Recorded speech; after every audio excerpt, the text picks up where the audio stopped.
Topic है covalent bond, जो कि रासायनिक बंध या केमिकल बॉन्ड का सेकेंड टाइप है। तो देखिए सहसंयोजक बंध क्या होता है और इसकी प्रॉपर्टीज क्या होती है, यह कैसे बनता है, ये सब पढ़ेंगे। और इससे पहले हम क्या पढ़ चुके, आयनिक बॉन्ड के बारे में हम पढ़ चुके। देखो कोवेलेंट बनता क्या है, सहसंयोजक बंध। सहसंयोजक से ही देखो, सह मतलब साथ, ठीक है। संयोजक मतलब संयोग करना, जुड़ना, मतलब संयोजक मतलब जोड़ने वाले, जोड़ने वाले, ठीक है। तो इसका मतलब ये हुआ कि ऐसा बंध जिसमें इलेक्ट्रॉन, जैसे एक एटम ये है, दूसरा एटम ये है, तो इसका भी एक इलेक्ट्रॉन और यह इसका एक इलेक्ट्रॉन, दोनों को एक साथ जोड़ते हैं, ठीक है, साथ साथ जोड़ते हैं, मतलब साझा करता है। इसका मीनिंग ये हुआ, ठीक है। कहने का मतलब ये है कि जो सहसंयोजक बंध होता है उसमें इलेक्ट्रॉनों का साझा होता है, ना कि एक दूसरे को इलेक्ट्रॉन देते हैं। आयनिक बंध में क्या पढ़ा था, Na था, वो Br को इलेक्ट्रॉन अपना दे रहा था। यहाँ पे Cl ले लीजिए, कुछ भी ले लीजिए, तो एक इलेक्ट्रॉन इसको दे रहा था। लेकिन इसमें ऐसा नहीं होता। इसमें देखिए, या तो दोनों समान परमाणु मिलेंगे, जैसे H2, Cl2, Br2, O2, N2 और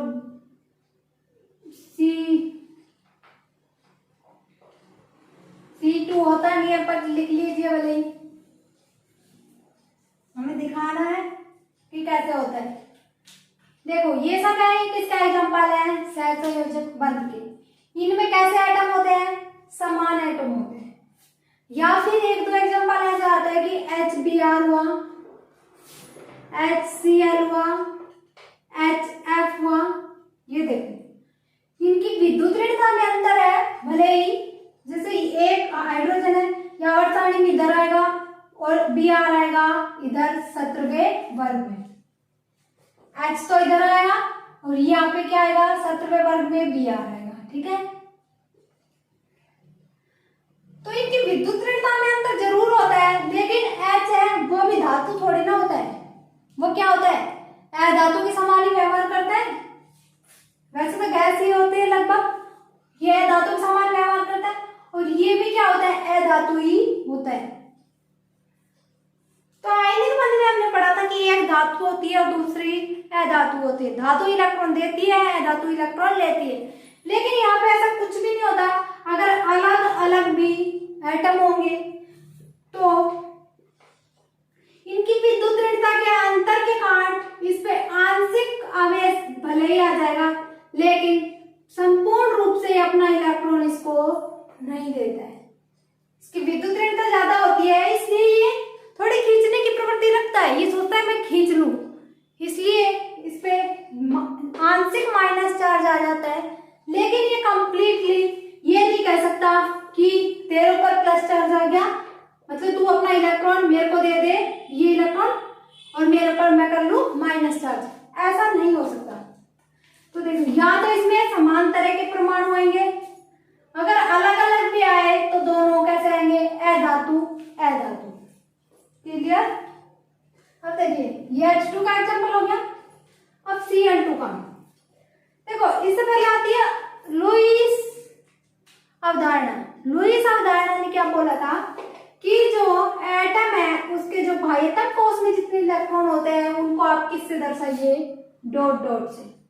मतलब ये परमाणु ऐसे नहीं दर्शाना, जो भी जैसे ये Na है तो इसके बाह्यतम कोश में कितना इलेक्ट्रॉन होता है, एक इलेक्ट्रॉन। यही होता है 2 8 1। तो इसको बाय एटम में इलेक्ट्रॉन कितना हुआ 1। तो इसको सिर्फ एक डॉट से दर्शा दीजिए। यही कहता है लुईस अवधारणा। जैसे Cl है उसके बाय एटम में इलेक्ट्रॉन कितने होते हैं 2 8 और 7।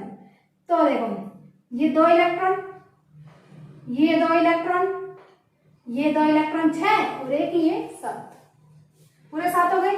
नाइट्रोजन में देख लीजिए कितने होते हैं, कितने होते हैं 5 इलेक्ट्रॉन, 5 हो गए।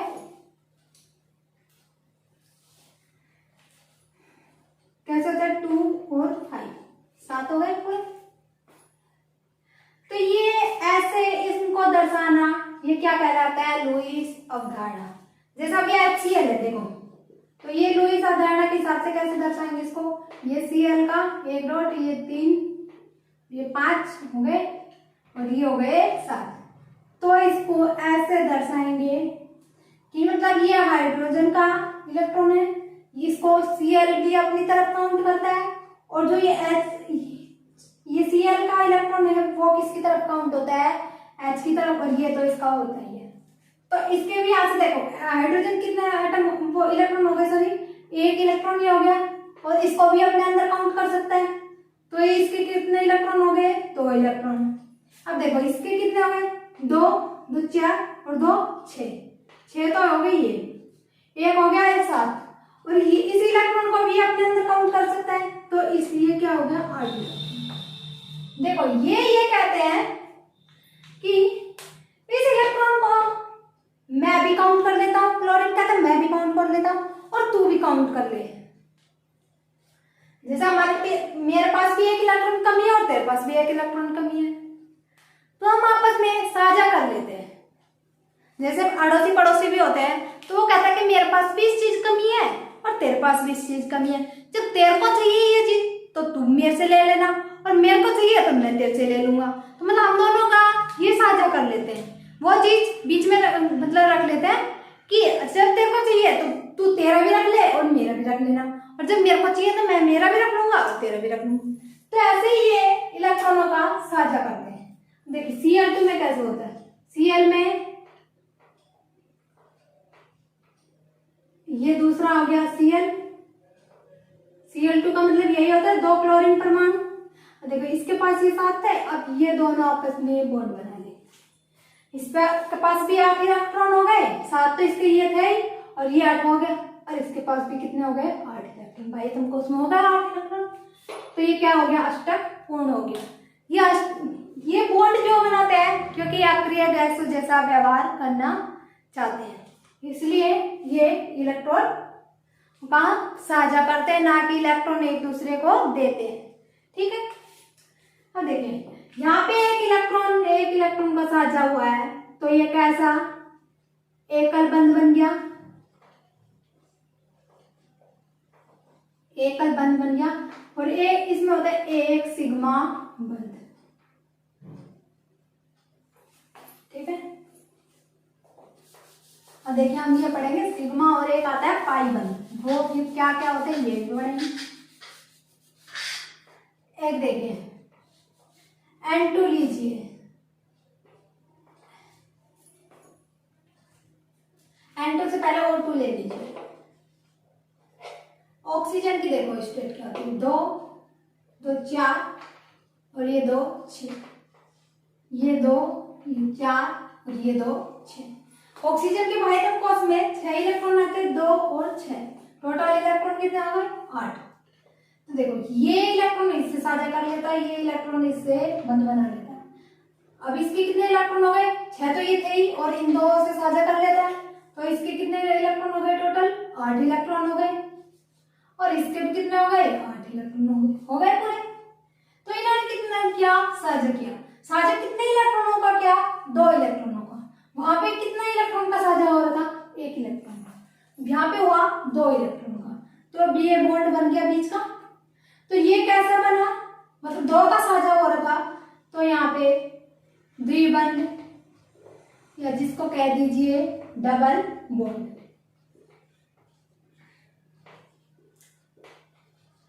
दो का साझा हुआ मतलब डबल बॉन्ड बन गया। अब देखिए उसमें एक सिग्मा बन था, इसमें एक सिग्मा बन तो होगा ही, और एक होगा इसमें पाई बन, एक सिग्मा और एक पाई। अब देखिए N2 का लीजिए, N2 मतलब 5 इलेक्ट्रॉन भाई कोष में, तो 2 इलेक्ट्रॉन ये, 3 4 और 5, 2 इलेक्ट्रॉन ये, 3 पूरे हो गए, 2 इलेक्ट्रॉन ये और 3 इलेक्ट्रॉन ये। अब ये इससे साझा करता है, ये इससे, ये इससे। अब इसके भी 8 हो गए, इसके भी 8 हो गए, कंप्लीट। 5 थे, 3 से साझा कर दिया, तो ये क्या बन गया। अब इसमें कितने इलेक्ट्रॉनों का साझा हुआ है, 3 इलेक्ट्रॉनों का, तो यहाँ पे क्या है, कौन सा बंध बनेगा, त्रिबंध। जितने इलेक्ट्रॉनों का साझा होगा उतने ही क्या कर देंगे, उतने का ही ये बंध बनाएगा। क्लियर।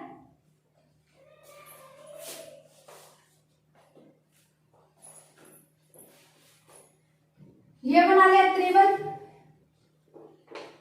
तो इसमें क्या होता है, एक तो सिग्मा बॉन्ड होता है और इसमें 2 होते हैं पाई बॉन्ड। और देखिए सिग्मा बॉन्ड और पाई बॉन्ड होते क्या है, ये देखते हैं।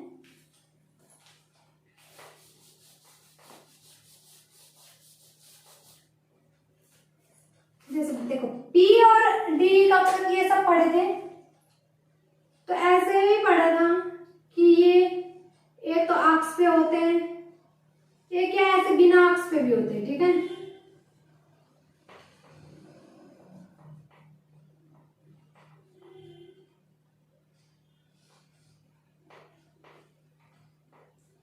ये मान लीजिए ऐसी शेप है,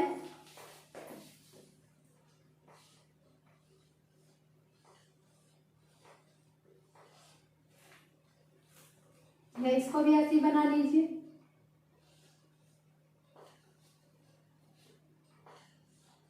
ये वाई एक्सिस हो गया, ये हो गया एक्स एक्सिस, ये एक्स, ये वाई और ये हो गया जेड एक्सिस।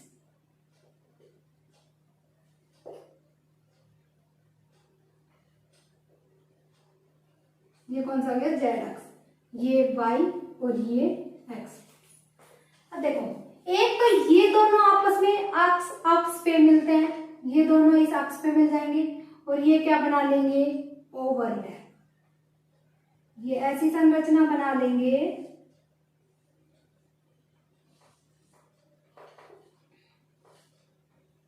ये दोनों तो इनकी संरचना बन गई ऐसी, ये जब मिले दोनों। अब देखो अगर 2 बंध बना रहे हैं तो ये भी मिलेंगे और ये मिलेंगे,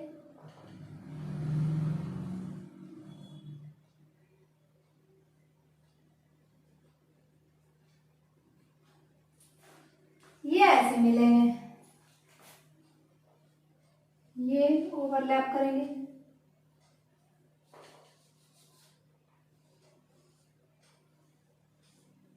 ऐसे कर लीजिए,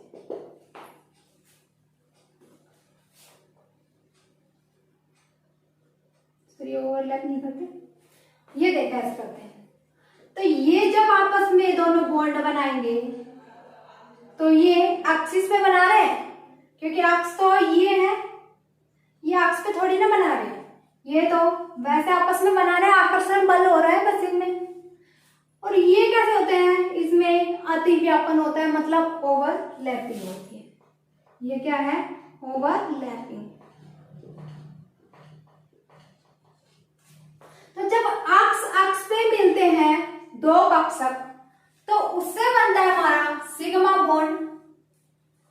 और जब एक से अधिक बंध बनते हैं तो वो सारे एक्सिस पे तो बन नहीं सकते, केवल एक ही अक्ष पे बनेगा। बाकी कैसे बनेंगे, इनको लेटरल बोल सकते हैं या पार्श्व बोल सकते हैं, ठीक है। ये कैसे हो गए, लेटरल, और ये कैसे हो गए, एक्सिस। ये एक्सिस बॉन्ड हो गया और ये हो गया लेटरल बॉन्ड। तो लेटरल बॉन्ड होगा, जितने लेटरल बॉन्ड बनेगा उतने ही पाई ये कैसा बॉन्ड होगा हमारा, पाई बॉन्ड। क्लियर। और ये कैसा होगा, ओवरलैप करेगा, ये होगा सिग्मा बॉन्ड। क्लियर। देखिए दोबारा देख लीजिए, जो एक्सिस पे मिलेंगे वो कैसे होंगे बॉन्ड, ओवरलैप करेंगे और वो कैसा बॉन्ड कहलाएगा, सिग्मा बॉन्ड। और ये एक्सिस बॉन्ड कहलाएगा। और जो लैटरली बॉन्ड बनाएंगे, पार्श्वीय बंध बनाएंगे, उनको हम कहेंगे पाई बॉन्ड। अब देखो इसमें तो ये एक ही बॉन्ड बना रहा था, अब इसको मैं मिटा दूं,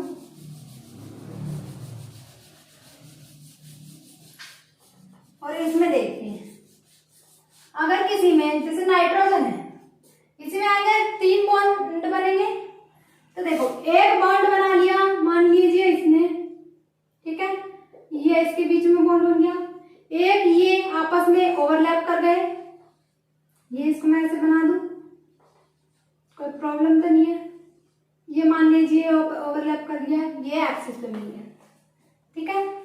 ये इनकी साइज सबकी बराबर होती है, ठीक है। ये मत कहना कि ये लंबा बना दिया, ये छोटा बना दिया, ये मैंने सिर्फ एग्जांपल के लिए लिया है। ये इनकी साइज सबकी बराबर होती है। लेकिन देखिए जब एक तो मिल रहा है सीधा, ठीक है, ये तो मिल रहा है सीधा, और इतने ही साइज का बनाओ तिरछा, तो इसका भी तिरछा और इसका भी सीधा, तो ये सीधे मिलेंगे ना, पहले तिरछे तो थोड़े दूरी पे रह जाएंगे, ये मिलने के बाद भी थोड़ा दूरी पे रह जाएंगे। तो यही चीज ये दर्शा रहा है कि ये जो तिरछे होते हैं ये पाई बॉन्ड बनाते हैं और ये थोड़ी दूरी पे रह जाते हैं, और जो एक्सिस पे होते हैं वो आपस में ओवरलैप करते हैं। देखो नाइट्रोजन में क्या था, एक बॉन्ड तो ये बन गया, दूसरा ये बन गया, अब तीसरा बन गया ये, ठीक है, ये भी लैटरल है, तीसरा ये बॉन्ड बन गया, तो ये भी कैसे बना, लैटरली बना, तो ये भी कैसे बन गया, पाई बॉन्ड, क्योंकि एक्सिस पे तो एक ही तो मिल सकता है। ये कैसा हो गया, सिग्मा बॉन्ड, और ये कैसा हो गया, पाई बॉन्ड। क्लियर। तो जब एक बॉन्ड बनेगा, मतलब सिंगल बॉन्ड बनेगा, उसमें कैसा बंध मिलेगा, एक सिंगल बॉन्ड मिलेगा, एक सिग्मा बॉन्ड मिला, ये कोई मिल नहीं रहा। जब दो डबल बॉन्ड आएगा या जिसको हम बोलेंगे द्विबंध, तो ये तो बनेगा नहीं, ऊपर ऊपर के मान लीजिए 2 बन गए, तो ये तो बन गया सिग्मा बॉन्ड और ये बन गया एक पाई बॉन्ड। नाइट्रोजन देखिए 3 बॉन्ड बन रहे हैं, ट्रिपल बॉन्ड बन रहा है, तो एक तो बन गया ये एक्सिस पे सिग्मा बॉन्ड, दूसरा बन गया ये लेटरल पाई बॉन्ड, और तीसरा बन गया ये लेटरल पाई बॉन्ड। तो इसमें 2 पाई बॉन्ड बनेंगे और एक मिलेगा सिग्मा बॉन्ड। क्लियर। और देखिए सहसंयोजक बंध का हमने ये बता दिया कि कैसे मिलेंगे, इलेक्ट्रॉन कैसे लेंगे, और ये साझा कैसे करेंगे, अष्टक पूर्ण कैसे करेंगे। अब इसके कुछ नियम हैं, और जो अभी हमने बताया था कि कुछ तो सेम एटम होते हैं, H2 Br2 Cl2, ये सब कुछ तो सेम होते हैं, और कुछ होते हैं HF HBr HCl, कुछ होते हैं अलग अलग एटम।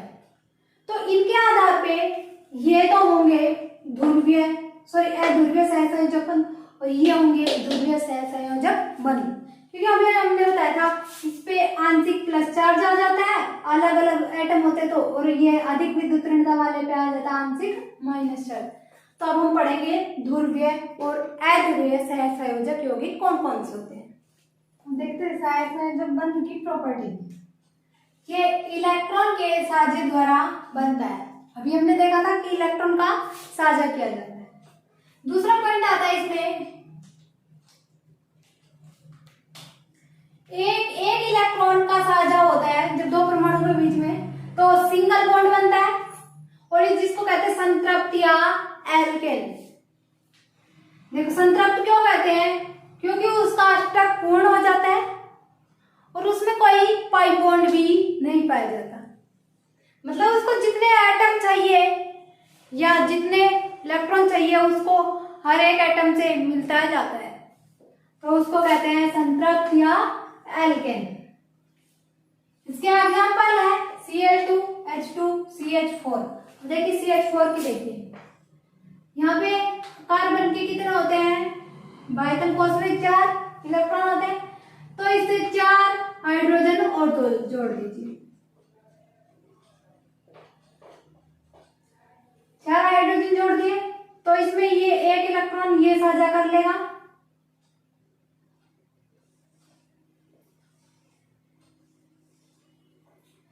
ये इलेक्ट्रॉन सब बन गए। इसके कार्बन कितने इलेक्ट्रॉन हो गए, 8 इलेक्ट्रॉन, 4 तो ये और 4 हाइड्रोजन के, और यहाँ पे हाइड्रोजन के भी कंप्लीट हो गए। तो इसमें कार्बन के पूरी वैलेंसी कंप्लीट हो जाती है, इसलिए इसको कहते हैं संतृप्त या एल्केन। ठीक है, इसी तरह क्लोरीन की भी हो जाती है और H2 की भी हो जाती है। इससे आगे आता है दो इलेक्ट्रॉन का साझा होता है तो डबल बॉन्ड बनता है। डबल बॉन्ड में क्या क्या बनता है, एक सिग्मा बॉन्ड और दूसरा पाई बॉन्ड, एक ही सिग्मा बॉन्ड और एक ही पाई बॉन्ड, और इसको कहते हैं असंतृप्त या एल्केन। इसका एग्जांपल है CO2, O2, SO2, CH2, CH2, या इसको लिख दीजिए C2H4। अब देखिए CO2 में क्या होता है, 2 कार्बन के 4 इलेक्ट्रॉन और ऑक्सीजन के 6 इलेक्ट्रॉन। ठीक है, तो ये इससे डबल बॉन्ड बनेगा, ये इससे डबल बॉन्ड बनेगा। जब डबल बॉन्ड बनाता है तो उसको मतलब हर एक इलेक्ट्रॉन के लिए इसको अलग एटम की जरूरत नहीं पड़ रही, तो इसको क्या बोलेंगे, असंतृप्त या एल्केन। देखिए C2H4 में क्या है, यहाँ पे 2 हाइड्रोजन जुड़ी हुई है एक कार्बन परमाणु से, और दूसरे कार्बन परमाणु से 2 हाइड्रोजन जुड़ी है। इसकी स्ट्रक्चर देखिए ऐसे बनेगी, एक हाइड्रोजन ये हो गया, एक ये हो गया, या मान लीजिए ये हो गया। ठीक है, उसके बाद कार्बन की वैलेंसी कितनी बचती है, 2, तो और एक हाइड्रोजन हो गया। अब देखो इसकी वैलेंसी पूरी करने के लिए जितनी वैलेंसी होती है उतने ही एटम नहीं जुड़ रहे, इसलिए ये कैसी कहलाएगी, असंतृप्त या एल्कीन कहलाएगी। ठीक है, इनका जब नामकरण करते हैं तो एल्केन करते हैं, मतलब मेथेन, ये मेथेन हो गया, और ये क्या हो गया, एथीन या एथिलीन। इसको एल्कीन तो एथीन या एथिलीन ये हो गया।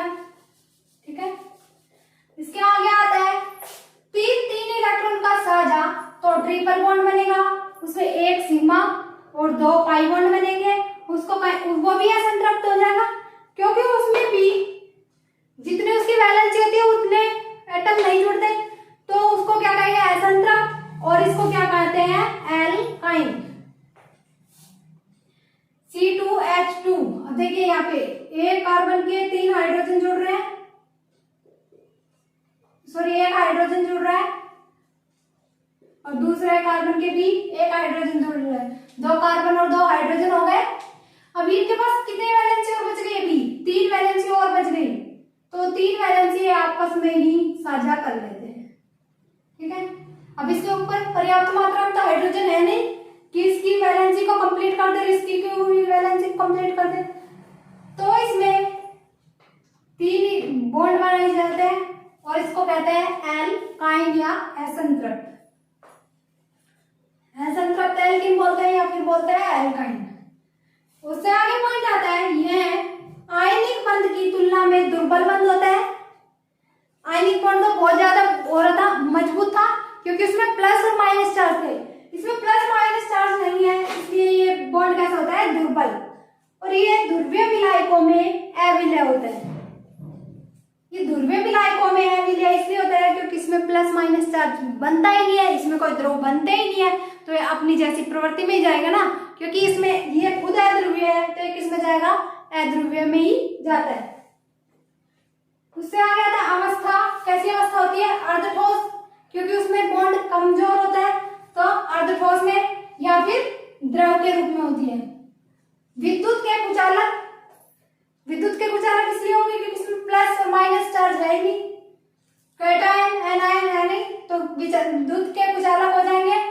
लेकिन NH3 और HCl ये जलीय विलयन में सुचालक होते हैं, क्योंकि देखो जब ये NH3 है और ये H2 है, तो ये हाइड्रोजन है ना, ये दूसरे हाइड्रोजन से H2O के हाइड्रोजन से बॉन्ड बना लेता है, H2O से बॉन्ड बना लेता है, हाइड्रोजन बॉन्ड, और आपस में ये मिल जाता है, ये भूल गया तो इसमें प्लस माइनस चार्ज आ जाता है, इसलिए ये जलीय विलयन में सुचालक होते हैं। गलनांक व क्वथनांक कम होता है इनका, जो सहसंयोजक बंध होता है जिन यौगिकों में, उन यौगिकों का गलनांक व क्वथनांक कम होता है। रीजन वही है कि दुर्बल बंध पाए जाते हैं। इसके दो प्रकार है ध्रुवीय सहसंयोजक यौगिक और अध्रुवीय सहसंयोजक यौगिक। फर्स्ट नंबर पे लेते हैं ध्रुवीय सहसंयोजक यौगिक।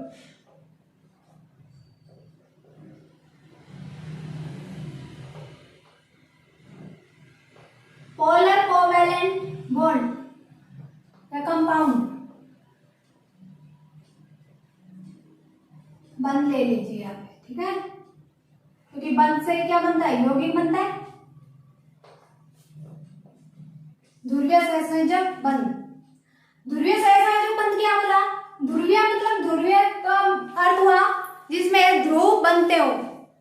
वैसे सहसंयोजक बंध में इलेक्ट्रॉनों का ट्रांसफर होता नहीं है, तो पूर्ण रूप से ध्रुव नहीं बन सकते, मतलब ये नहीं कह सकते इस पे माइनस चार्ज है, इस पे प्लस चार्ज है।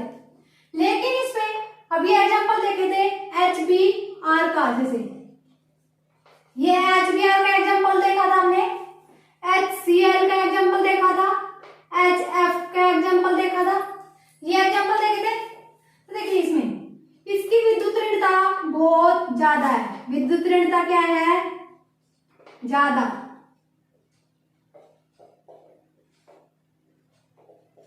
और इसकी विद्युत ऋणता है कम।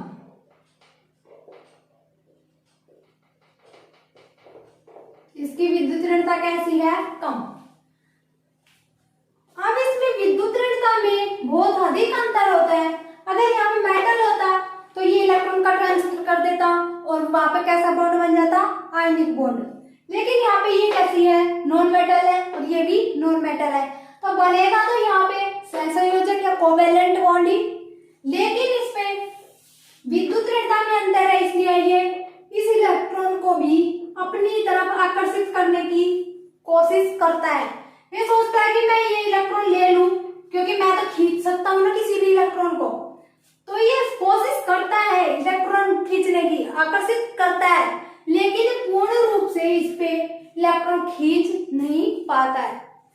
तो जब ये खींचने की कोशिश करता है इस तरफ, तो इस पे माइनस आंशिक, या फिर इसको बोल दीजिए डेल, ये किसका साइन होता है, डेल का, डेल माइनस मतलब आंशिक, इस पे आ जाता है आंशिक ऋणावेश,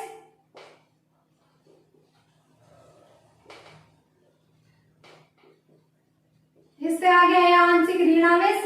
और जब इस पे आंशिक ऋणावेश आएगा, क्योंकि इलेक्ट्रॉन अपनी तरफ खींच रहा है तो नेगेटिव है, और तो इस पे कैसा आ जाएगा, आंशिक धनावेश, मतलब डेल प्लस।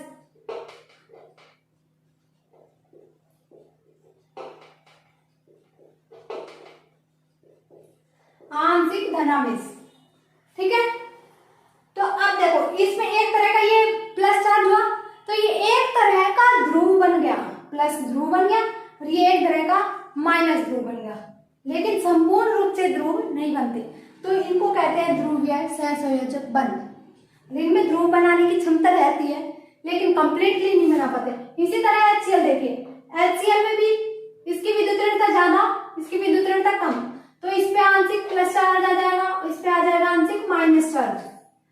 तो इनमें भी वही इलेक्ट्रॉन कहां से कहां की ओर जाएंगे, H से Cl की तरफ जाएंगे, तो इसमें भी वही ध्रुवीय सहसंयोजक बंध बनेगा।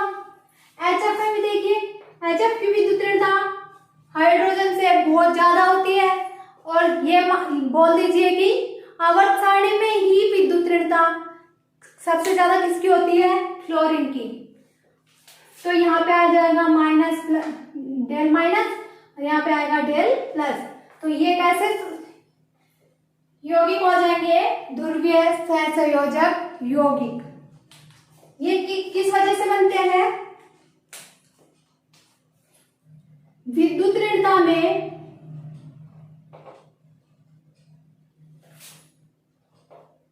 अंतर अधिक होने के कारण बनते हैं। ठीक है,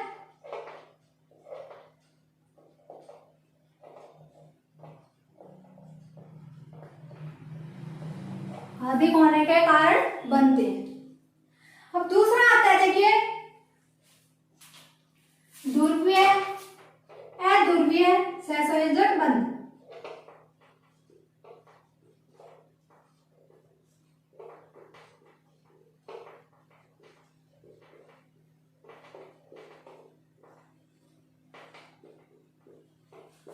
यहाँ पे देखिए इसके एग्जांपल और लीजिए, NH3 और NH3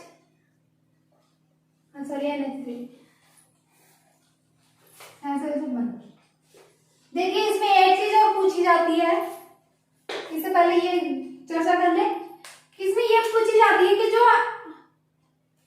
सत्रहवें वर्ग या हैलोजन वर्ग के साथ के ध्रुवीय संयोजक यौगिकों की क्षमता बताइए, मतलब बॉन्ड किसका मजबूत ज्यादा होगा। या हमें ये बताइए कि ध्रुवीय मतलब ध्रुवीय यौगिक कौन सा ज्यादा होगा, किसकी ध्रुवीयता ज्यादा होगी। तो देखो HF की होगी सबसे ज्यादा, उसके बाद होगी HCl की, उसके बाद होगी HBr की, HI की।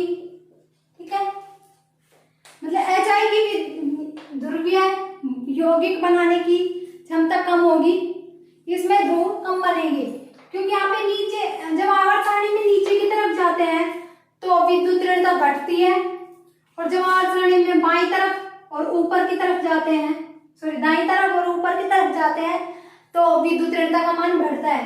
तो यहाँ पे फ्लोरीन है, ठीक है, यहाँ पे है, उसके नीचे आता है Cl, उसके नीचे आता है Br, उसके नीचे आता है I।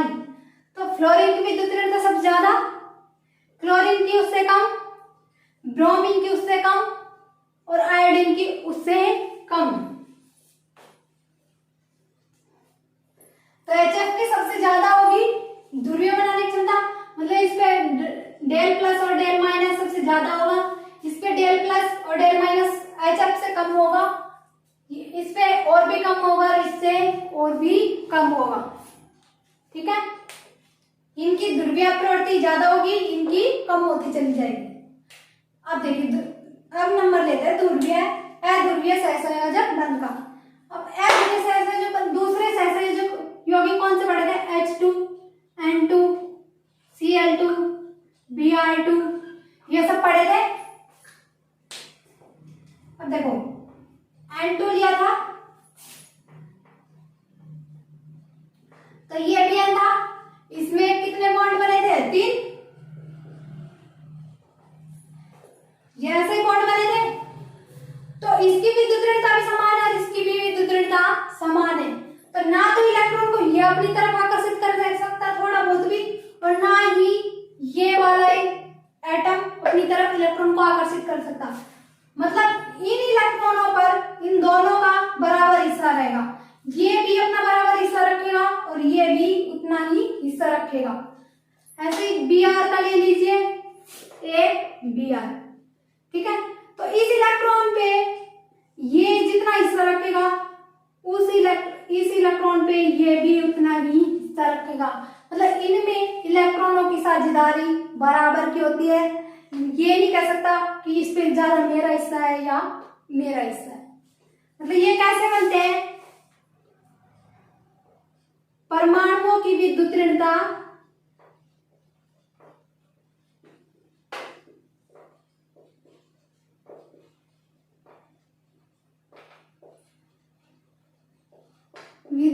कैसी होती है? समान या ये बोल दीजिए समान तरह के या एक जैसे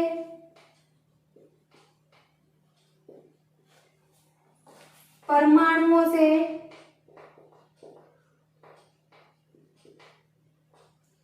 परमाणुओं द्वारा कौन सा बंध बनाया जाता है?